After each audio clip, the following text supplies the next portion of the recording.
हत्तींच्या हल्ल्यात 4 मृत्यू, विधानसभेत विशेष टास्क फोर्सची मागणी। चंद्रपूर आणि गडचिरोली जिल्ह्यांमध्ये दिवसेंदिवस वाढत चाललेल्या हत्ती मानव संघर्षाचा गंभीर प्रश्न आज विधानसभेत विरोधी पक्षनेते विजय वडेट्टीवार यांनी उपस्थित केलाय। या समस्येवर कायमस्वरूपी तोडगा काढण्यासाठी स्वतंत्र विशेष टास्क फोर्स स्थापन करावी अशी त्यांनी ठोस मागणी सभागृहात केली।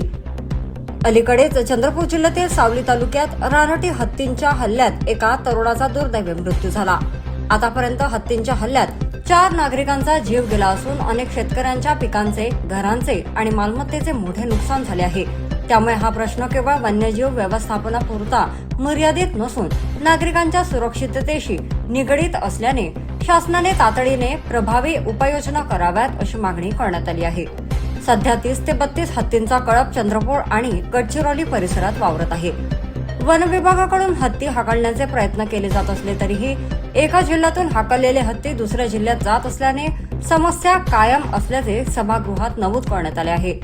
यावर उपाय म्हणून वन विभागाच्या कर्मचाऱ्यांना विशेष प्रशिक्षण देणे, आधुनिक तंत्रज्ञानाच्या मदतीने हत्तींच्या हालचालींवर सातत्याने लक्ष ठेवणे, नागरिकांना वेळेवर इशारे देणारे प्रभावी यंत्रणा उभी करणे आणि या संपूर्ण प्रश्नासाठी स्वतंत्र विशेष टास्क फोर्स स्थापन करणे आवश्यक असल्याचे सांगण्यात आले।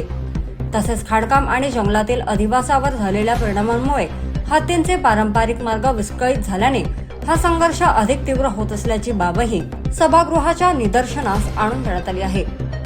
दरम्यान विधानसभा अध्यक्षांनीही हा विषय अत्यंत गंभीर असल्याचे नमूद करत मानवी जीविताचे संरक्षण ही शासनाची सर्वोच्च जबाबदारी असल्याचे स्पष्ट केले।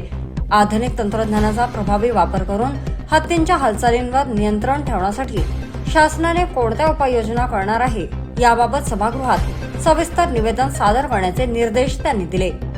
वडी न्यूज एक्सप्रेस, ब्युरो रिपोर्ट।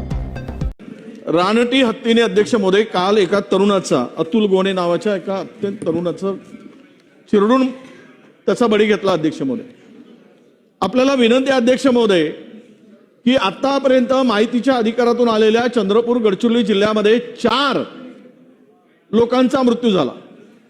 आतापर्यंत या मानव आणि वन्यजीव मध्ये अध्यक्ष महोदय मोठ्या प्रमाणामध्ये जीवितहानी होत चालली। अध्यक्ष महोदय, म्हणजे आणि हा 30-32 हत्तीचा कळप सातत्याने या दोनही जिल्ह्यामध्ये धुमाकूळ घालतोय।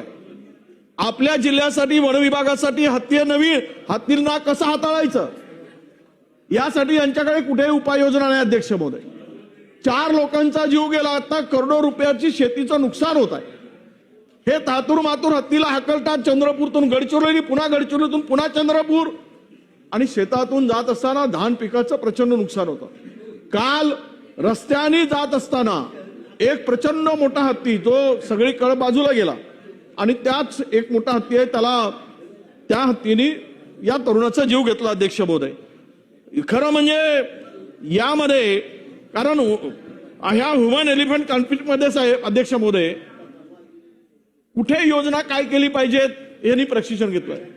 खरं तर पश्चिम बंगालमधून काही प्रशिक्षित लोक आणून इथल्या फॉरेस्टच्या लोकांना प्रशिक्षण देऊन यांना कशा पद्धतीनं आपण हाताळलं पाहिजेत किंवा बाहेर काढलं पाहिजेत किंवा यांना पकडलं पाहिजे आणि या परिसराच्या बाहेर नेलं पाहिजे याचा प्रयत्न करण्याची आवश्यकता होती। अध्यक्ष महोदय, दुर्दैवानं 4 लोकांचा जीव जाऊन कोरची सारख्या तालुक्यामध्ये शेकडो झोपड्या, घरं या रानटी हत्तीने उद्ध्वस्त केले आणि हा कळप इतक्या मोठ्या प्रमाणात आहे की 30 ते 32 हत्तीचा कळप आहे आणि काल एका तरुणाचा चिरडून जीव गेला। अध्यक्ष महोदय, आम्हाला पळत जावं लागलं। अध्यक्ष महोदय, माझी विनंती आहे की यावर खऱ्या अर्थानं ही सगळी जी परिस्थिती आहे, संघर्ष वाढण्याची काय कारणं आहेत यावर चर्चा झाली पाहिजेत। माझी विनंती आहे की आपण यावर चर्चेसाठी आम्हाला वेळ दिला पाहिजे। अध्यक्ष महोदय, कारण जंगलाचे तुकडीकरण झालं, यात एक प्रमुख कारण आहे। अध्यक्ष महोदय, खाणकाम मोठ्या प्रमाणात आली, त्यामुळे त्यांचा भ्रमण रस्ते बंद झालेत, याचं कॉरिडॉर स्वतंत्र करण्याची आवश्यकता आहे।